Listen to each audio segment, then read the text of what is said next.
I'm You me? good. You're in Virginia. I'm on the farm. Yeah.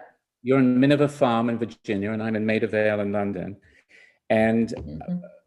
roundabout now, we could be looking forward to seeing each other at fashion shows, as we have I done for the know. last, how many years?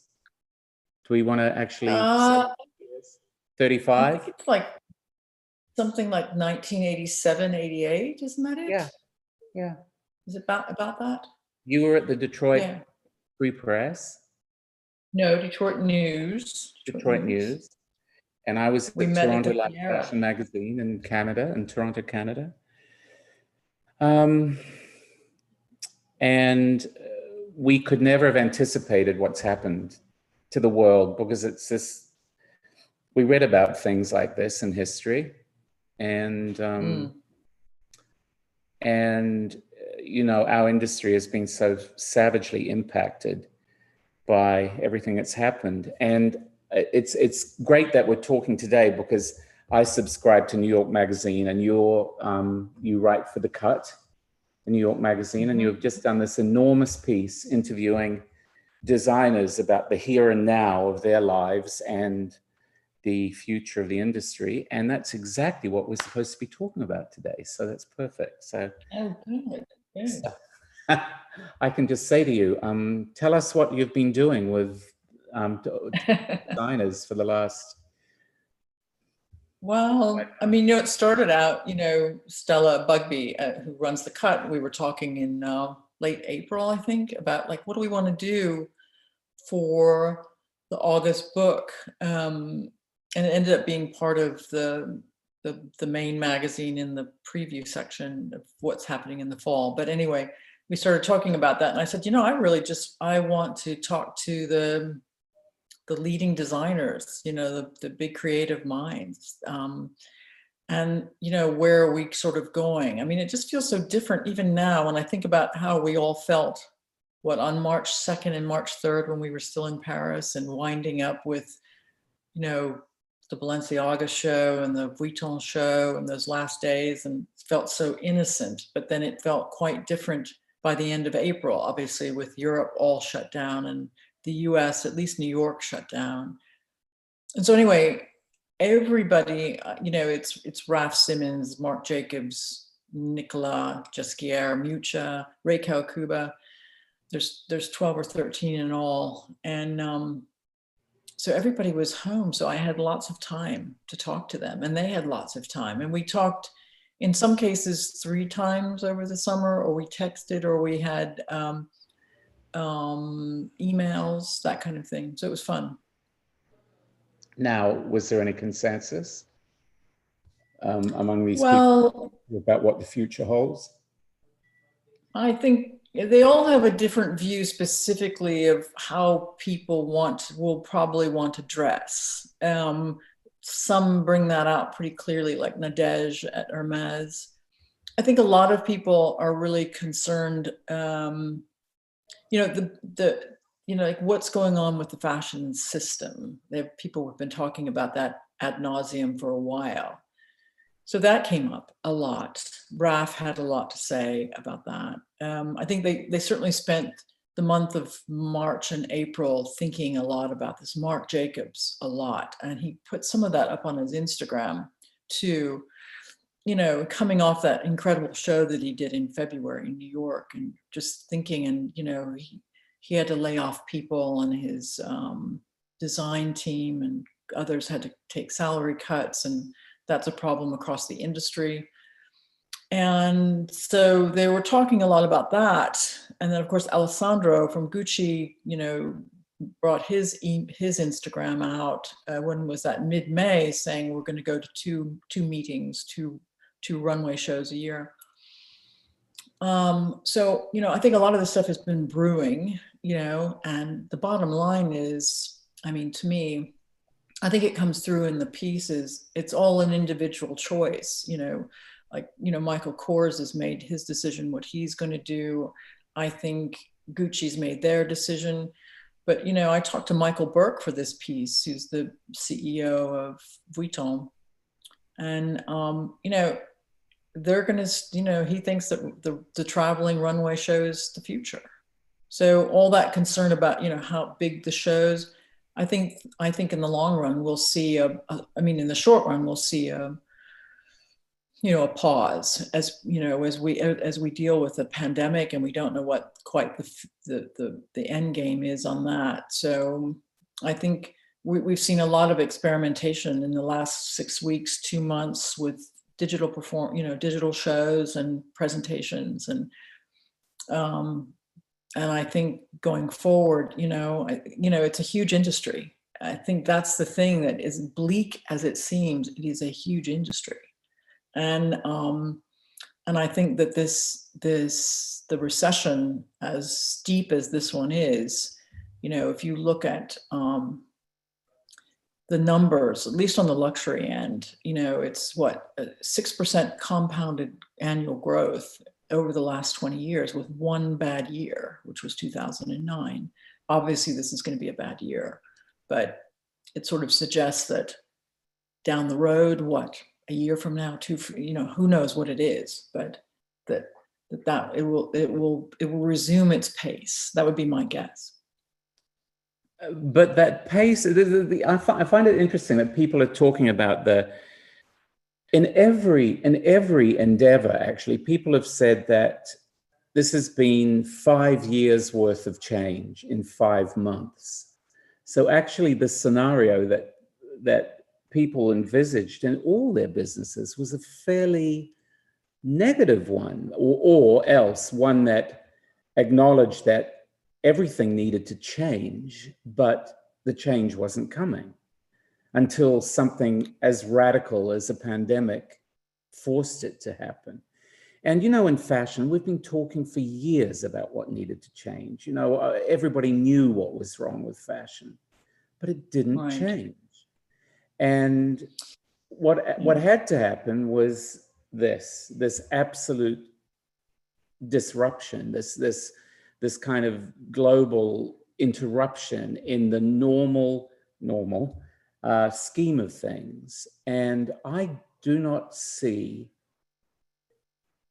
how do people reprioritize fashion after what we've been through, when we haven't even started, really? We haven't even started the economic downturn that's the result of what we've seen so far. In the UK, people are still furloughed. So when the furlough ends, when there's no job to go back to, when we're already seeing people, the very idea of evictions is so extraordinary. It's so extraordinarily inhumane. But, I suppose landlords would say, we've got to put bread on the table as well. Well, where does fashion fit into a scenario that I don't think we've even seen the beginning of yet? Yeah, I don't think so either on that. I think it's not on people's minds, although it's such a, I say that and I catch myself, because I think in other parts of the world, it is on people's minds still. I think where, there's been signs in China that, the numbers on the Vuitton men's show, for instance, some numbers out of Hermes, so I think it's hard we see it from our perspective here in either in Western Europe or in the United States. And I agree. I think that it's this recovery, the economic part of this, is going to take a number of years. And then in the midst of that, why will people be interested in looking at clothes and all of that and buying? And, if you see, that seems unlikely in a way. And then I'm thinking, well, wait a minute, fashion has a way, it's such an enormous, people are fascinated by it. They have been fascinated by it. Whether it's, I keep thinking like 2 years, it's not going to, we don't even know if we're going to be doing, covering shows on a, like we did until possibly next fall. And And so I don't know. I think that it's going to take a little bit. And as you said, it's like, what happens in the interim? Do people sort of lose the connection with fashion? Do they stop caring? No, I think there'll be another generation that will care. I mean, I think my long-term feelings for the industry are really strong. It goes against history that why wouldn't it? Why wouldn't it again be interesting to people? It will transform itself. But we just don't know what that's going to be. But that transformation could be 2 or 3 years in the process. And what does that transformation mean for people like us who've been watching the industry through its incredible changes over the last 3 decades? 25. Yeah. The way that fashion inserted itself into popular culture, the way it went from being a niche, the way something like haute couture went from being a niche to becoming a mass entertainment in a funny way. Right. The way that the fashion industry generated a star system where I could talk to my mother she's 91 now, but she would ask me about Karl Lagerfeld. Now, 40 years ago, she wouldn't have been asking me about Cristobal Balenciaga. So just the fact that fashion became a popular entertainment, and we were part of that. We were the people who commented on the entertainment the way movie critics commented on movies and music critics wrote about music in Rolling Stone magazine or whatever. Where does that leave us? What does that turn us into? Are we dinosaurs?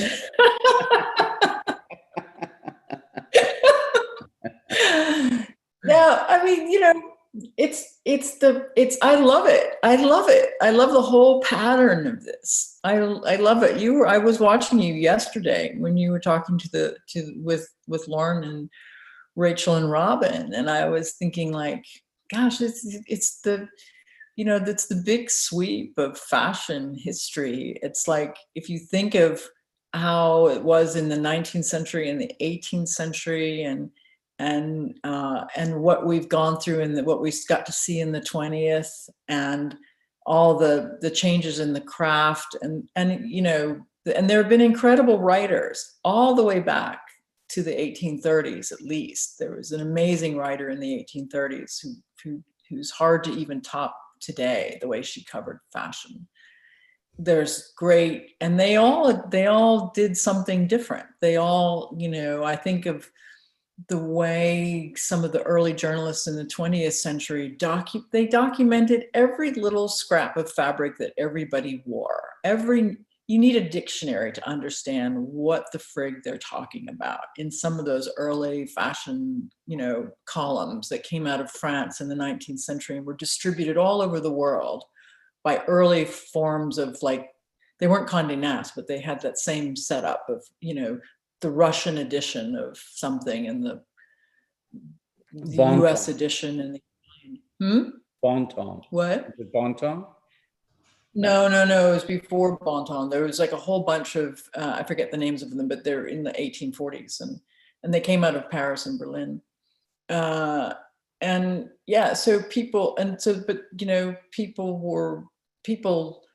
Journalists adapted to whatever was going on at that time. And then obviously you've got the turn of the 20th century, and the beginnings of all these brands. Really, no one called them that, but whether it was Poiret and people starting to do marketing and doing perfumes and packaging, like Chanel, genius at early packaging.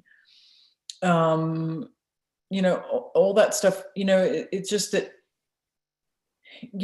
I think in the last 25 years, it's been such a massive disruption because of the internet and social media. And I was thinking, and when I was working on this piece that just came out, I was thinking about Nicolas Jesquier, and I met him in 1999.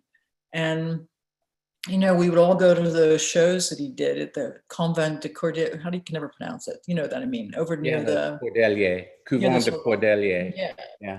Yeah. And we would go and see these somewhat intimate, crazy shows, his And he first would play the collections. soundtrack, the soundtrack from the original Suspiria, because he loved horror movies, and that really stayed with me. That first show he did, that Suspiria, No, the and that silhouette he did, and think of all the trends that he started when he started doing those cargo pants that everybody knocked off, and you know, but that yeah, that system that stopped. I mean, you know, nobody produces a trend like that. It's like a million trends that come out of something. You might get a little traction on something, but no, I think that, you know, I think that it means that there are, you know, you can cover it, sort of what Robin was suggesting a little bit yesterday. You know, you can go to New York and cover this experience and just cover it as a journalist, not really reviewing it. You can, I think you can look at it like that. I think that down the road,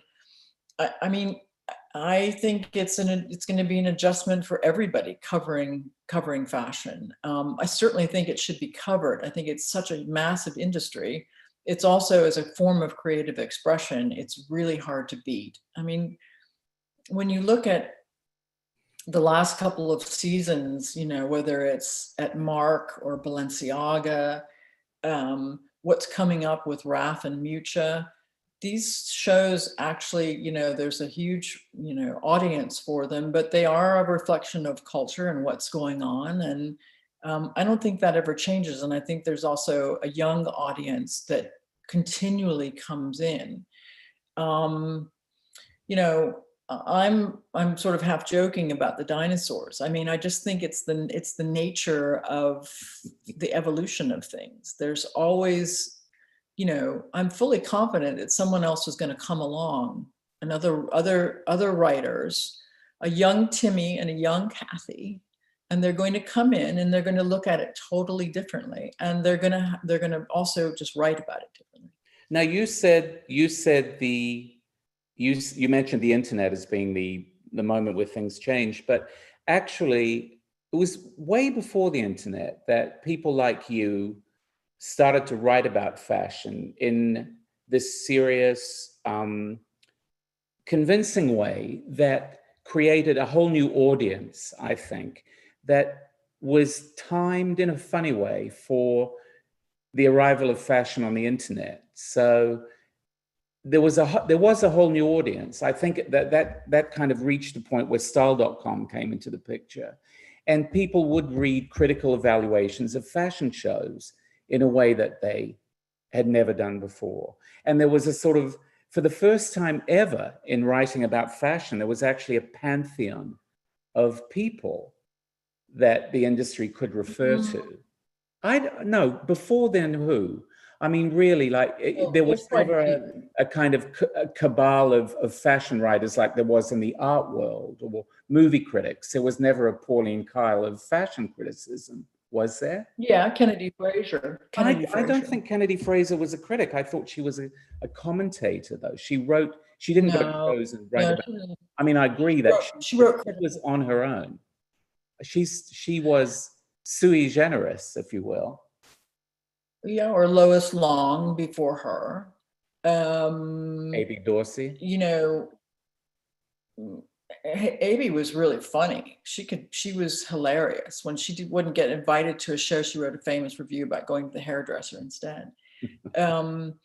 But no, I mean, there's yeah, I mean, probably there became more writers doing it. And I think also there was a generation right before us that tended to be, in the newspaper world anyway, tended to be a little bit kid glove about what they wrote. I mean, you know, you go back to Eugenia Shepherd too. I forgot about Eugenia. So she's early 60s and she could be a tough nut. She could be sharp about stuff. And don't forget Fairchild too. I mean, I don't know how much he wrote, I don't remember, but he certainly set the tone for how sharp women's wear could be, again, you know, about certain designers. But would you agree with what Robin said yesterday, that actually the reason why there wasn't that sort of credence attached to writing about fashion is because people considered fashion to be a woman's world? I don't know. I mean,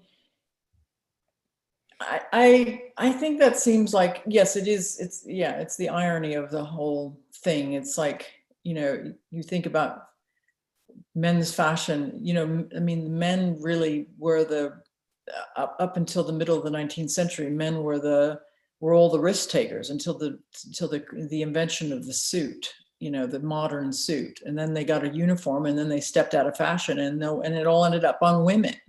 It's like women became part of, department stores were created around women as these consumers. Like the first department store in New York had all these features that would attract women consumers.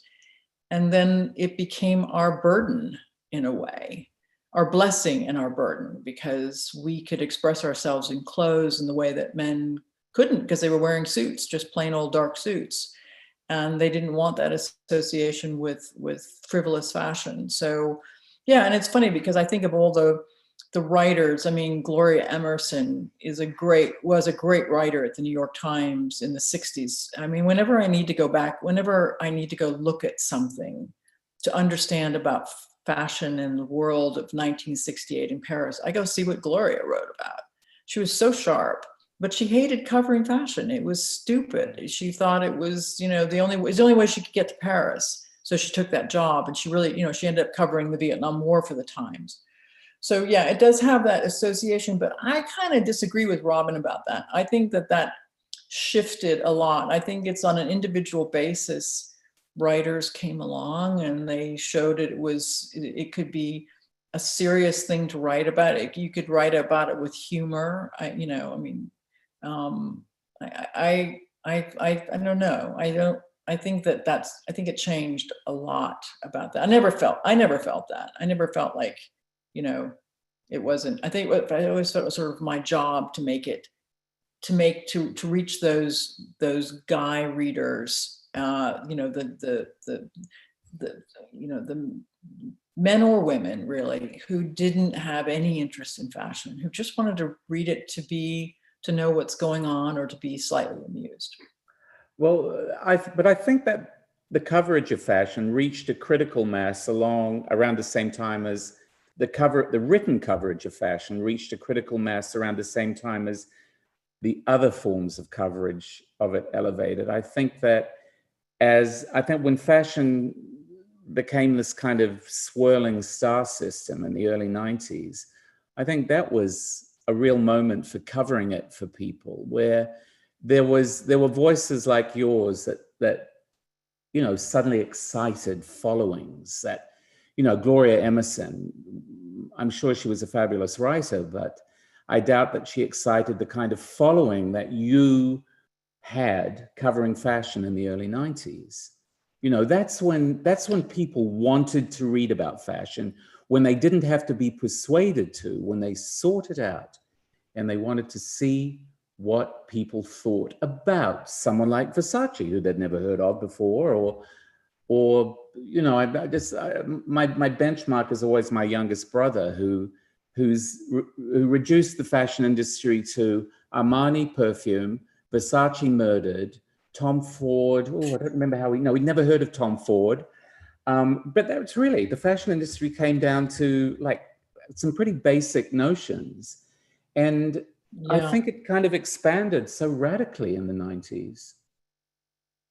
Yeah, I mean, in a funny way, with the people of Gloria's generation, they resented the fact that for decades the women on newspapers got the soft jobs. They couldn't get into the hard news jobs. So you have to see her career in that context, of the 60s and 70s, of women trying to get into more serious positions and get more powerful jobs, editors' jobs and things like that. So by the 90s, I mean, yeah, it's, I looked at it I saw the generation before mine. And again, that sort of kid glove, that they couldn't be critical because they were maybe too close to the designers. I don't know. I felt like it was simply let's change it up a little bit. Let's do something.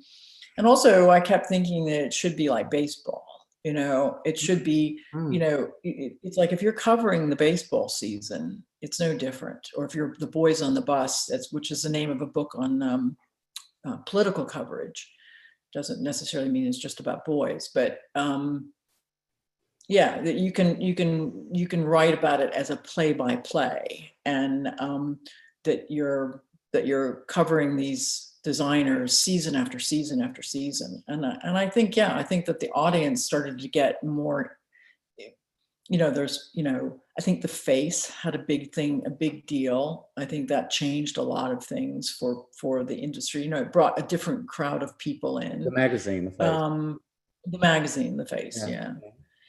I think that certain designers, look, that also, you know, the Belgians arriving at the end of the 80s, it introduced, for all those people, I mean, as much as you and I love Terry Mugler and love sitting through all those with Lipsinka on the runway and the incredible Gautier shows and the Montana shows. I loved your discussion about Montana.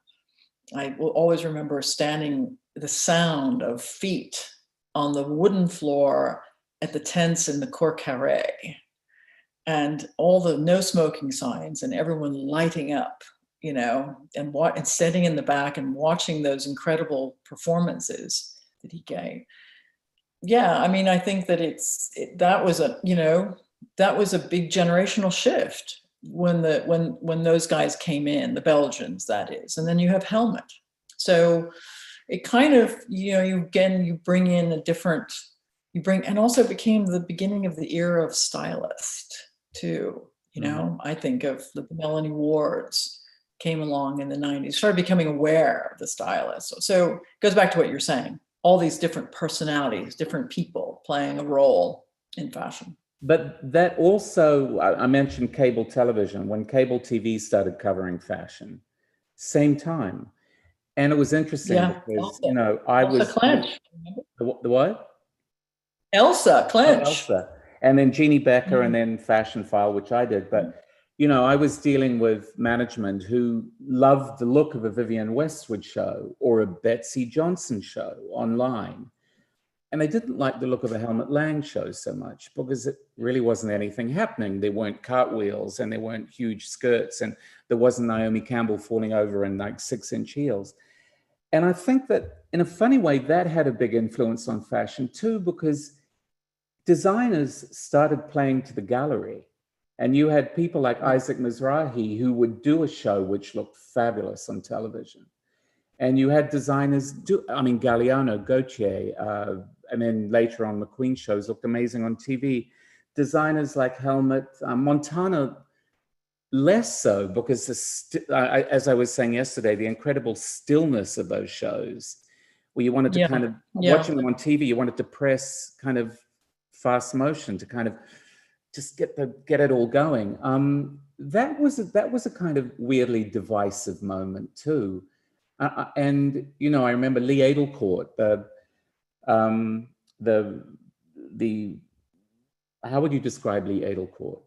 The woman who kind of defined trends for the fashion industry. She was not a cool hunter, that's too crass. But anyway, I remember she once said to me that style.com had been the worst thing that ever happened to the fashion industry because people got used to seeing it in 2 dimensions. You know, they got used to seeing these little thumbnails of these looks, bang, bang, bang. In a funny way, cable TV did it no service either, because if you were doing a show that was, you know, really focused and minimal, it just didn't look good on television. So there were all these other, then it became our duty to tell people how incredible Helmut Lang was. If all they ever saw was a thumbnail or a video of this, you know, I found myself always saying to people, you know, people would say, I read your review and I just was so excited to look at the pictures. And then I looked at the pictures and I was like, what happened? I mean, did that ever happen to you where you were telling people, no, really, you had to be there. It was absolutely amazing. Yeah, I mean, that's true. I mean, it certainly happened with Margiela. I mean, absolutely. Trying to describe how fabulous it was to be sitting on a washing machine in the Salvation Army and seeing plastic garbage bags. I mean, really, it was modern. And you're like, nah, you know, It's but going to some change ways the way you dress. Yeah. you're going to change the way you dress. And it did, actually. It did. You just didn't realize it took 20 years for it all to trickle down and be adapted by other people and interpreted. I mean, yeah, it's that does happen. But yeah, no, it's funny about that.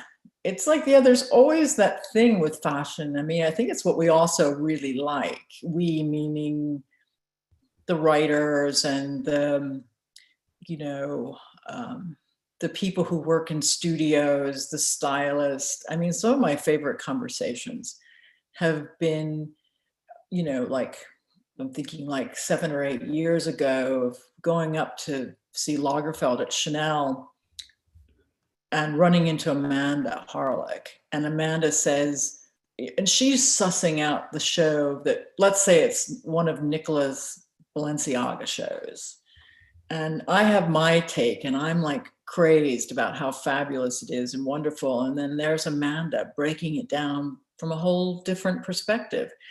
So I guess my point is that that's the thing that is still kind of, I guess, will always be true of fashion, that when you get a helmet or when you get somebody who's new coming along, like Romeo Gigli back in the day. I mean, we all look kooky wearing those clothes, but I think that's the inside part of it. And inside has such a strange negative connotation right now, but I think it's the fun of discovering something, and then we all sit around and talk about it, or we, you know, try to break it down, or it was probably true of Nicola in the very beginning of Balenciaga too. It was a little hard to explain what that was. But, you know, I think that's what we kind of appreciate it. Cherish is probably too sentimental a word, but we definitely appreciate that sense of discovery. And we also realize that some of that stuff is the fashion that moves the needle, that moves the historical needle of fashion. And yeah, we get to see that. And the fact that it can't be broken down so easily for a mass audience is part of the appeal. And it doesn't translate so well on television or on a video screen. Our first date was at the Romeo Gigli store in Milan, you know. That was our dessert, actually. That was our dessert. We met at the Fiera. You were tormenting Susan Menkes. You were tormenting her. Do you remember why? Why were we tormenting Susie Menkes about the Duchess of Windsor, were we? No. Correct. Why were we tormenting Susie Menkes? Yeah. Yes. And then we went to the Romeo Gigli store. Now, you mentioned in your piece yesterday, you mentioned that Margiela was a name that came up often with the people, the designers that you were talking to. Now, why do you think that is?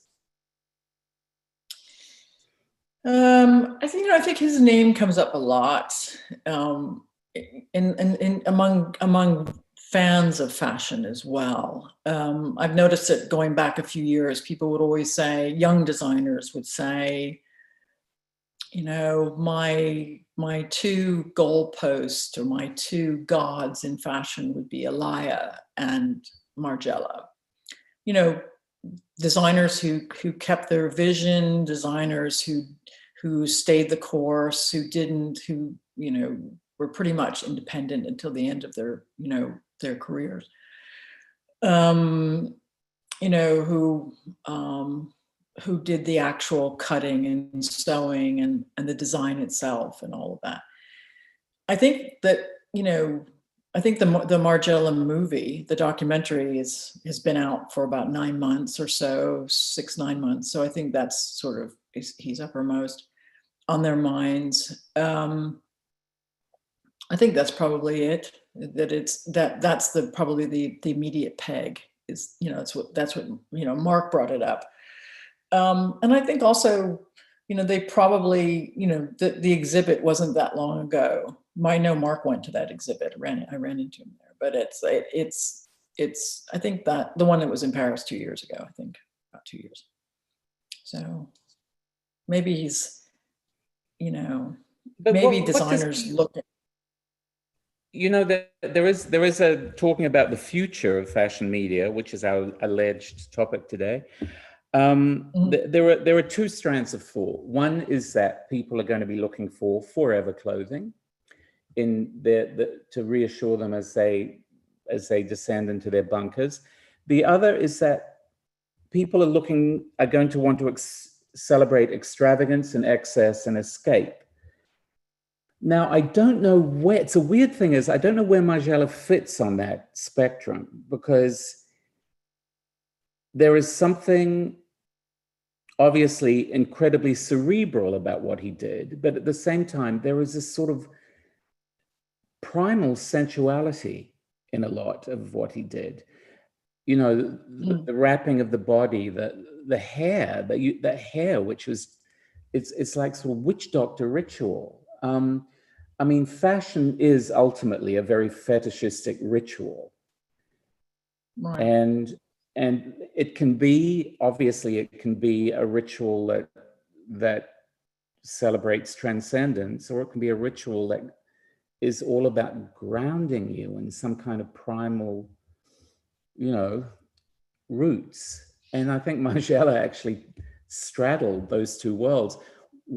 When we're looking at fashion coming up, what would you want to see? What would you feel most inspired by in what we're about to encounter over the next 6 months?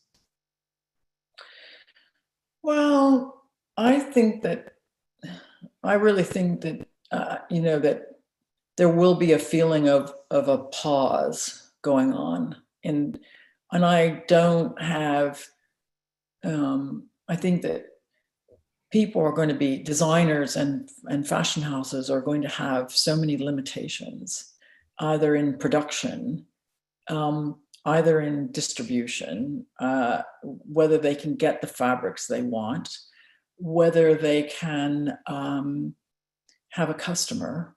I think there's so many ups and, you know, questions in the air about that. A number of the designers I spoke to for this piece said, you know, they really want to think, you know, the whole idea of what's essential, what can be, that doesn't mean basics, I don't think. I think it means something that is something that you feel like you're going to keep, something that is not, you know, that's beautifully made.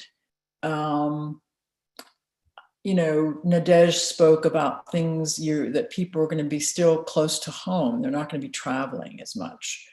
Again, it's a big world. I think the things that might appeal to somebody in a part of the world where there's more freedom of movement might be very different than how we in America and in Western Europe are going to think.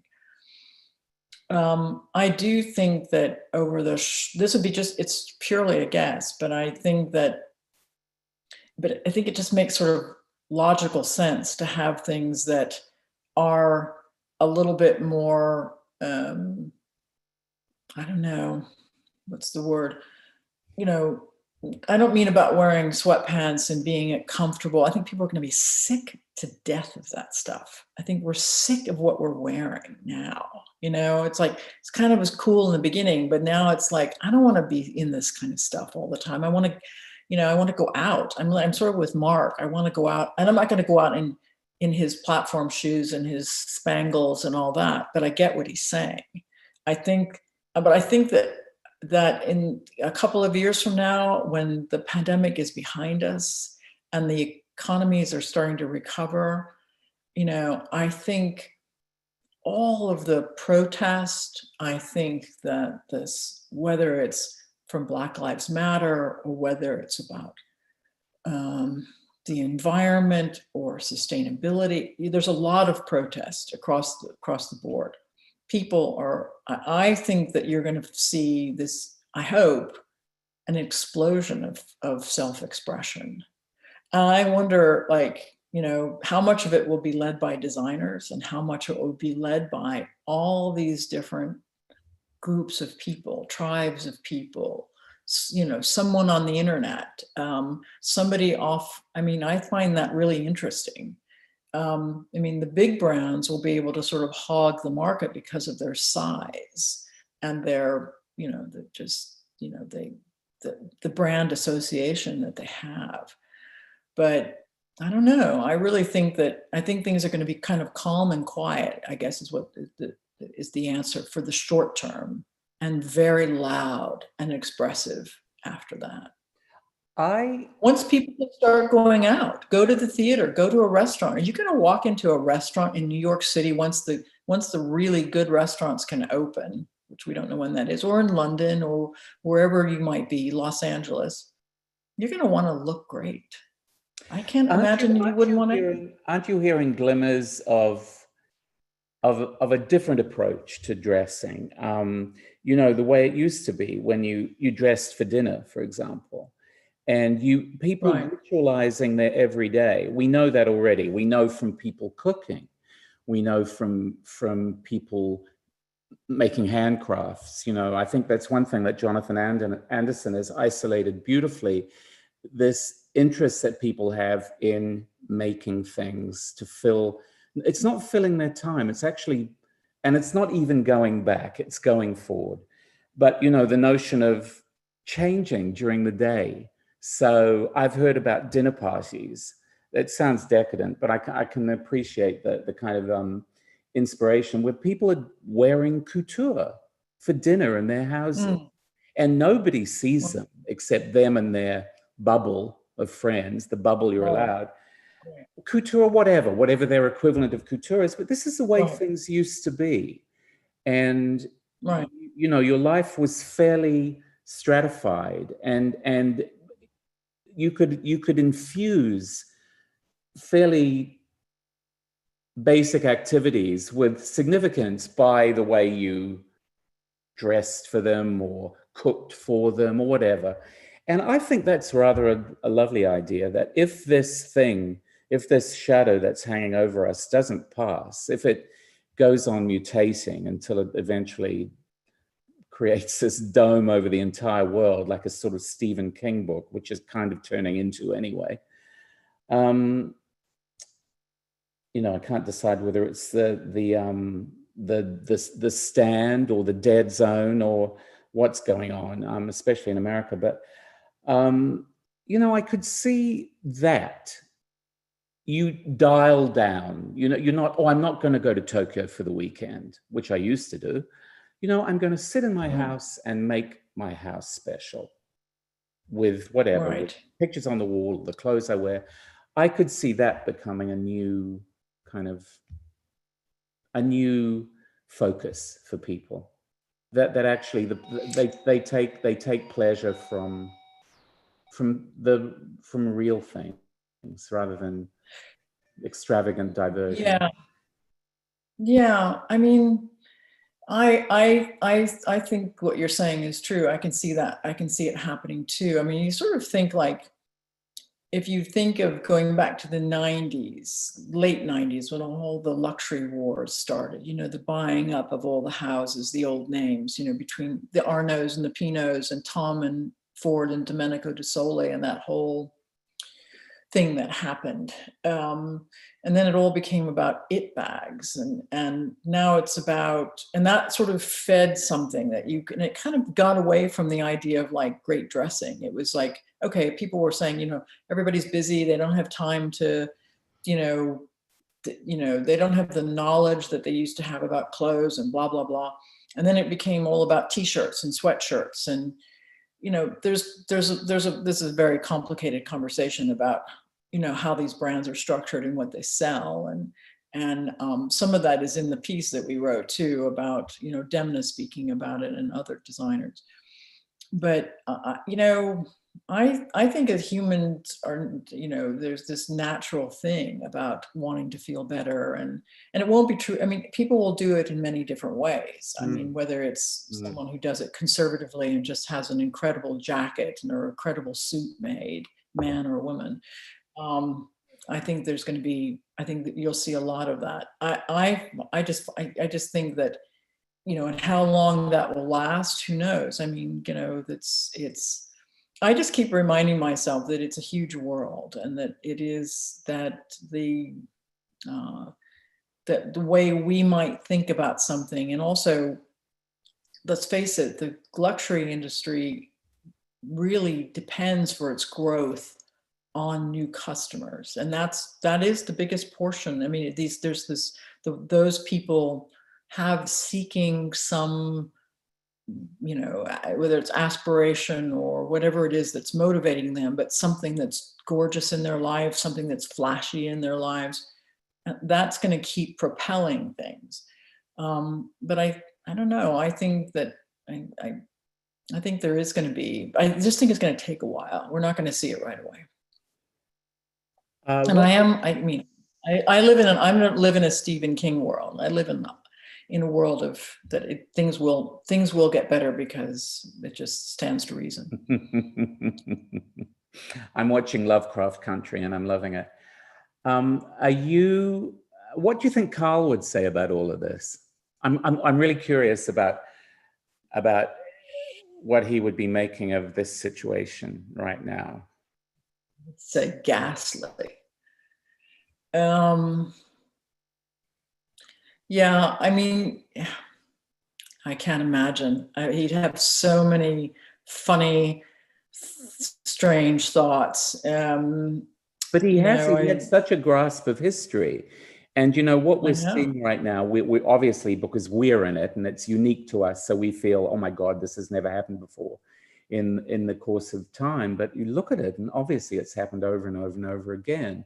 And societies have risen and fallen on less than the pandemic we're facing. And yeah, he would be a wonderful person to ask, because I mean, some of my favorite stories from Lagerfeld were what it was like to be in Paris in the early 50s and how grimy it was, and working in the couture especially, and how grubby it was. And in Paris when they were still, it wasn't like the Paris of today. It was just a dirtier city and harder life and things like London in the 70s. My God. Yeah. People forget. Yeah. I remember what that was like, going to England, certainly in the early 80s. And yeah, I think he'd have a really interesting perspective about it. He'd probably, though, too, because he's Carl and he loves a joke, is that he would end up doing a collection around all of this. He would create your dome, your Stephen King dome, in the middle of the Grand Palais. And he wouldn't do it right away. He'd have some respect for the situation, but he might do it later on. He'd certainly contemplate it. That was a very, in his prime, he'd love to imagine things. So I think he would. Something that's happened, something we've seen is the way that fashion has been compelled to open itself to the much wider world and take on issues like diversity and prejudice and sustainability, environmental degradation, so on, all the things that fashion has been contributing to and kind of deliberately oblivious of for all the time that we have been engaged in it. How does it change the way you look at the industry? Has it changed? Well, I think it's a wonderful. If you're asking, I think it's it's sort of 2 points. The sustainability issue is inevitable. It's already happening, and it's not just Stella who's been. She started as a sort of pathfinder on that subject, but now I think virtually every company, Chanel, Hermes, Balenciaga, Demna said that his collection that he's showing in September is all entirely sustainable and recycled or in something. So I think it's just the customers are demanding that. Younger customers want transparency, they want traceability. So that's a good thing. On the diversity front too, let's face it, so many brands, so many designers, if you look back at their collections from just say 3 years ago, it's the cast is virtually all white.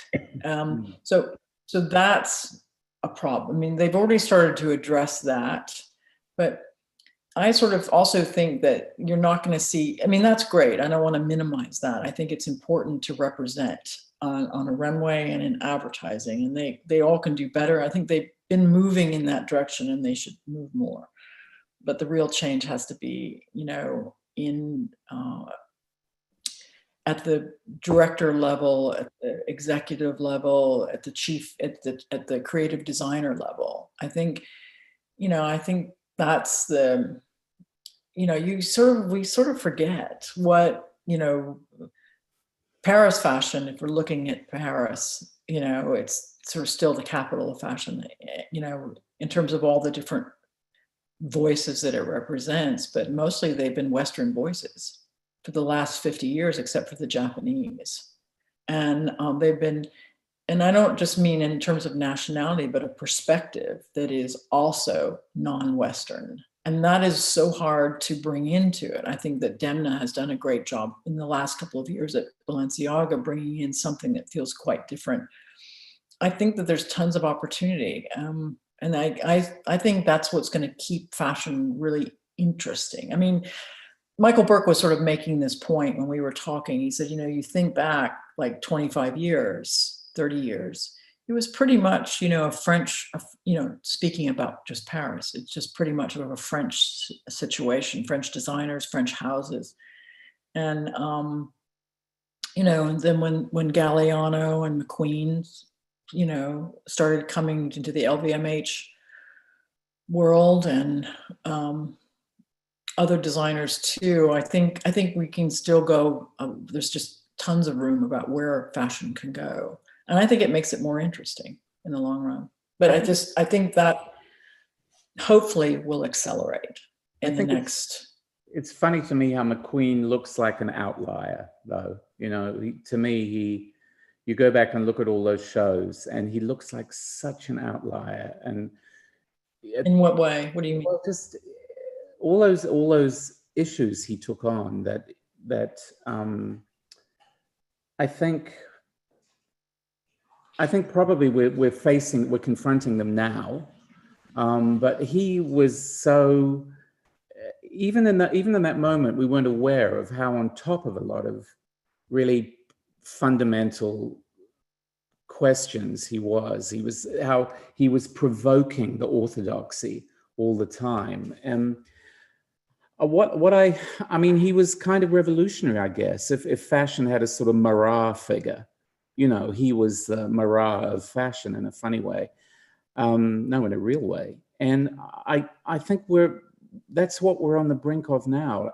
In everything, I don't think it's ever been more glaring that we need a revolution, and a revolution is going to be quite arduous and probably incredibly destructive. But, you know, that's how the phoenix rises from the flames. Yeah, I mean, the thing I look at McQueen is, and I think the Costume Institute exhibit, whenever that was, 4 or 5 years ago, you know, I mean, to me, first and foremost, he was an incredible designer. You think of all the tailoring that he did that was unlike either things in there. I just stare at how he accomplished that in a form that has been around for centuries. He managed to move that forward. The things that he did with all the engineered jacquards and the prints, which were in that, the last runway show that he did with Nick Knight. He, did the first live stream. You see a lot of that stuff in there. So he kept moving. He had these big picture things that he did and these big themes that he would work off of, but the craft was incredible. I think the thing that worries people, worries the creative designers, is that these companies have become very large and they do work off algorithms and analytics. And you see that. They look at, Claire Waite Keller in the piece this week. She talked about what it was like to work with Tom back in the day at Gucci. And, a merchandiser would come in the room and, well, we need this, and that was it. And now it's charts and what were last season's sales. And Demna spoke about this too, the battle, the fight to get them to do different things, that pressure of the commerce side of the business. So we've been so successful in sneakers and let's do more of those. And that's not what moves things forward. And I think if companies sort of rely on that, and we're starting to see that trend a little bit too much, I think that's the worrisome thing. We all know that these are big brands. We all know that it's a chaotic world. We all know that, you have to appeal to a lot of, these companies are not, it's not like Cristobal Balenciaga running his little shop on the Avenue George Sank and having a say in what's going on. You've got to work with marketing departments and all of that kind of stuff. So, but I think that is a concern going forward. It's like, is it, I think it's one of the things that's hard, goes back to our beginning of our conversation, is like the people who follow fashion sort of know, and you've been following this for 20 years or 30 years or even less. You don't need that long of perspective, but you're looking at the things that actually move the needle, that become part of the history of fashion and are not just a one-off thing. Like, oh, it's all about, track pants or bright colors or whatever it is, that, craziness at that moment. But it's actually about the things that McQueen did, the things that Margiela did, the things that Raf did at a certain point. Miuccia. Miuccia disrupted so many of our conventions about clothes. So that's the thing you kind of need. And we've now given rise to this incredible business structure with all sorts of, information that they didn't, like algorithms and all that stuff that we didn't have before, that can have not such a great impact on what it takes to be creative. Nightmare. Algorithms are a nightmare. Cathy, I have time to ask you one very quick question with a very quick answer. You seem to be extremely optimistic. Are you? I am so optimistic. Yeah, because it's again, it's like, look at the history of things. It's like I'm like, I don't think this is at all like 1946, 47 in the new look. I don't think it's a different time. We live in a much more complicated world that's 4 times the size, whatever it is then. I don't think it's like that at all. I just think that the human nature just keeps coming up with interesting things, and self-expression is a big thing, whether it's in what you write or what you wear or what you paint or what you sing. I think those are all, I don't think that changes. I think it's just the only advantage of being, pre-dinosaur that we are, is that we have a little bit of patience and wisdom. So is it going to take a couple of years? Yeah, it's going to take a couple of years. Warren Buffett says 10 years before the economy repairs itself. Yeah, but we were already told that the climate crisis gave us 10. So if he's saying 10 to get out of the pandemic fallout, we've got a strange kind of symbiotic catastrophe going on there. But I'm the Stegosaurus in this conversation. And I'm going to say thank you very much for joining us today. It was really fun. And it was a pleasure to me. Always a pleasure. And I don't know when I'm going to see you again, but I'm looking forward to it. Thank you, Cathy. We can Zoom. We can Thanks, Zoom. Tim. We can. Bye. Okay. Bye-bye. Bye.